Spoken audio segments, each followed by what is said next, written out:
Ô, Thaís, como é que você vê essa cobertura, né, da imprensa? Sempre tem essa questão em relação ao ex-presidente Jair Bolsonaro, mas Michele, ao postar esse vídeo que não é verdadeiro, né, causou aí uma situação complicada, né? Eu vejo essa história do ponto de vista da Michele, ou seja, o que leva ela a postar esse vídeo? Ela quer falar da morte, eventual morte do marido dela? Por quê? Porque isso vitimiza ele e favorece o discurso de que ele está sendo injustiçado. E aí, com isso, o potencial eleitoral dela, como candidata ao Senado, do filho dele, do Flávio Bolsonaro, presidente da República, aumenta. Por que ela tem a intenção de tornar esse assunto um assunto na boca do povo? Eu acho que está mais a ver com isso do que o que um jornalista falou, deixou de falar e como é que ela usa, sabe, às vezes informações inverídicas, improcedentes sobre isso. E usar o jornalista para fazer a estratégia de comunicação, a retórica deles, eles sabem fazer, né? O que é uma pena, porque o jornalismo não deveria entrar no ringue da política.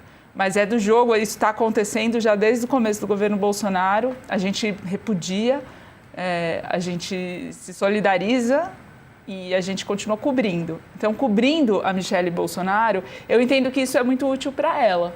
E eu acho que enquanto eles puderem reforçar a fragilidade dele, a injustiça que ele sofre, os maus tratos numa cadeia que, vamos combinar, né? Dentro do sistema prisional é bastante excepcional o tratamento que ele recebe.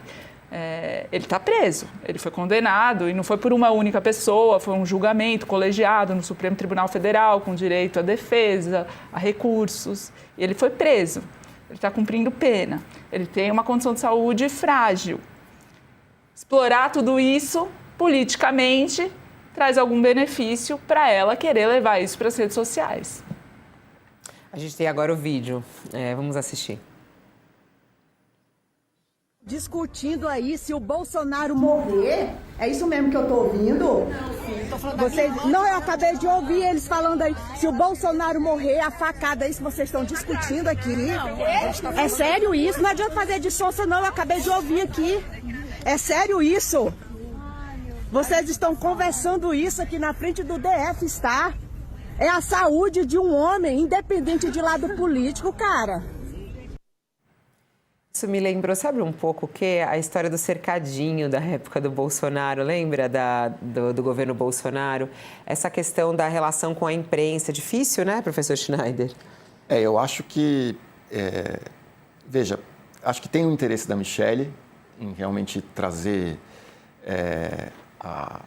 votos, etc., mas também a gente precisa tentar entender se ali não tem algum tipo de rusga familiar ali, quer dizer, ela se colocando como mais defensora do marido que o próprio filho, que está procurando se distanciar um pouco da figura radical do pai. Pode ser isso, a gente não sabe o que fez isso, mas a gente sabe que é deplorável, que é, mais uma vez, colocar a imprensa como um espantalho, que é uma tática bolsonarista desde o início do governo Bolsonaro.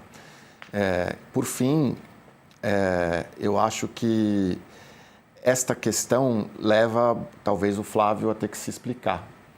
Porque, afinal, quem é o bolsonarismo nessa eleição? Vai ser o bolsonarismo raiz ou vai ser o bolsonarismo moderado, que come com garfo e faca, como se diz por aí?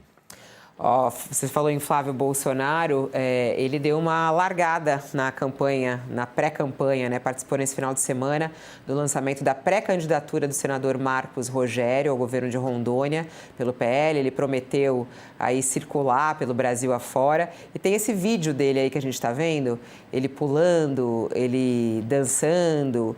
O evento foi realizado em Ji-Paraná. E ele fez dancinha aos apoiadores. E nesse momento ele está sendo alvo também de muitos ataques, falando assim, como pode, né? Flávio Bolsonaro tá nessa animação. E aí ele pôs nas redes sociais dele, inclusive, não sei se a gente consegue abrir, aí ele dizendo que, na verdade, o pai dele que pediu para que ele trouxesse de volta a alegria, né? Ao Brasil. Ele falou assim, fazendo o que meu pai pediu, leve esperança ao povo brasileiro. Ontem, após essa agenda, fui direto para o hospital visitar meu pai e lhe dar a boa notícia de que o lançamento da chapa por ele escolhida de pré-candidatos em Rondônia foi um sucesso. Ele ficou feliz. Então, ele falou que está fazendo isso, levando esperança ao povo brasileiro. Mas é claro que ele não foi poupado, Josias, por conta dessa dancinha aí. Não foi poupado. Agora, ele tem temperado as suas declarações, né? Ele passou o final de semana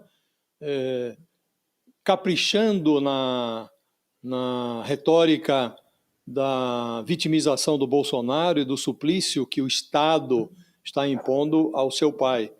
E nada impede, Fabiola, e no sábado, na sexta-feira e no sábado, o Flávio Bolsonaro realmente falou muito sobre a internação do pai e o estado que o pai chegou ao hospital, que estão brincando com a saúde do meu pai. Então ele não tem descuidado dessa retórica, porque ele sabe que ele está crescendo nas pesquisas praticamente parado.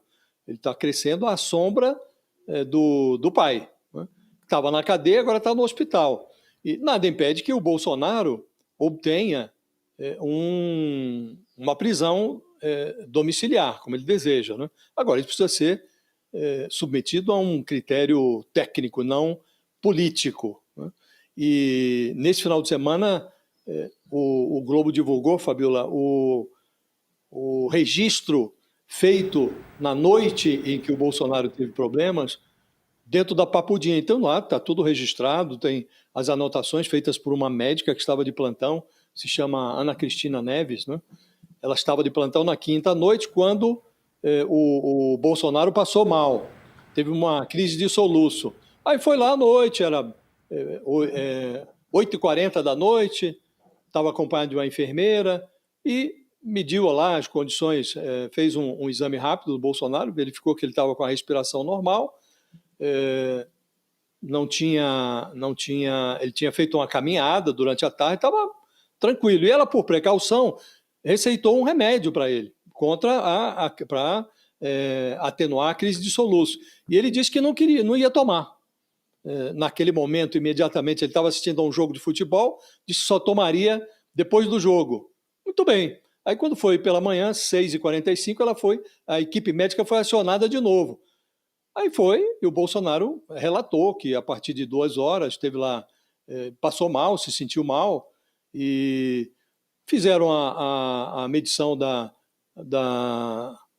febre do Bolsonaro, constataram que ele estava com febre, 38,7, uma saturação de 82%, e deram a ele um suprimento adicional de oxigênio, e a médica quis administrar medicamentos pela via venosa no Bolsonaro, ele não permitiu, não sei se ele tem medo de ser envenenado, o fato é que ele só admitiu medicação via oral. Aí tomou lá um antitérmico, um outro remédio para enjoo e um terceiro para apressar o esvaziamento gástrico, né? E rapidamente a médica concluiu, a equipe da Papudinha concluiu que ele devia ser deslocado para o hospital, pelo DF-Star. Acionou o SAMU, avisou o médico particular do Bolsonaro, um doutor chamado Brasil Caiado, que foi à Papudinha, endossou a necessidade de transferência para o hospital. Ou seja, não houve negligência, ao contrário, houve um zelo exacerbado com a saúde do Bolsonaro. O Bolsonaro até dificultou o trabalho da equipe médica, porque se recusou a tomar o medicamento imediatamente, disse que tomaria depois do jogo, não quis ser medicado por via venosa, só remédio pela via oral e tal. Mas o Flávio Bolsonaro, o Carlos Bolsonaro, a própria Michele, Fabiola, deveriam se perguntar se o Bolsonaro teria uma assistência tão presente se estivesse em casa. Eu me lembro sempre que no dia que ele surtou lá, que jogou a solda na tornozeleira, ele estava lá sozinho, a Michele estava no Nordeste, quem o acompanhava estava dormindo, e isso foi tratado como um surto pela defesa do Bolsonaro, e quando surtou ele estava só. Então será que ele teria esse mesmo tratamento se estivesse em casa? Então é preciso considerar esses aspectos todos, Fabíola. Estão lá os registros, talvez a família devia dar um telefonema para a doutora que atendeu o Bolsonaro na noite de quinta, na madrugada de sexta, e que providenciou a remoção dele para o hospital, prontamente avisando a equipe médica. Talvez devessem dar um telefonema para agradecer, e não para ficar dizendo que está perseguindo e tal. Então é preciso observar essa cena, Fabíola, com muito cuidado. Essa retórica toda tem um componente eleitoral muito forte, né?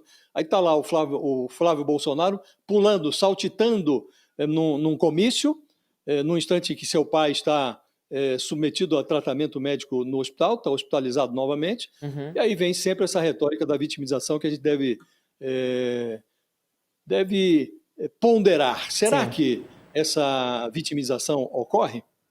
Agora, essa dancinha dele, né, tá alegre, né, professor Schneider? Porque, assim, as últimas pesquisas foram bem favoráveis a Flávio Bolsonaro. Toda a direita esperava que ele fosse subir na pesquisa um pouquinho mais para frente. Ele já começou a subir no final de fevereiro, assim. Ele tá dançando, de certa maneira, celebrando ali, né? Não é muito razoável que faça isso, mas, enfim... eu acho que a última pesquisa Quest deu uma espécie de um cartão amarelo para o presidente Lula, né? Quer dizer, a diferença entre o Flávio e ele, ela veio caindo de janeiro até março, né? São 7 pontos entre janeiro e março, né? Hoje estão empatados. E acho que o Lula tem aí um mar um pouco revolto por algumas questões. A primeira a gente já falou aqui, o caso Master respinga mais em quem está no poder. E o fato de respingar também em Alexandre de Moraes faz respingar em Lula, quer o governo queira, quer não. Eu acho que tem uma segunda questão, é que a grande aposta do governo, que era a possibilidade da regra do imposto de renda, da isenção para o pessoal de 2 a 5 salários mínimos, ela beneficiar politicamente o presidente Lula nesse grupo que é bastante, que rechaça o presidente, né, não deu certo. A pesquisa Quest de dezembro, ela dizia que 61% desse grupo se imaginaria que ia ser beneficiado. A pesquisa de março mostrou que só 31% se sente beneficiado por essa política. Então, a gente não sabe se ainda não deu tempo ou se ela fez pouco efeito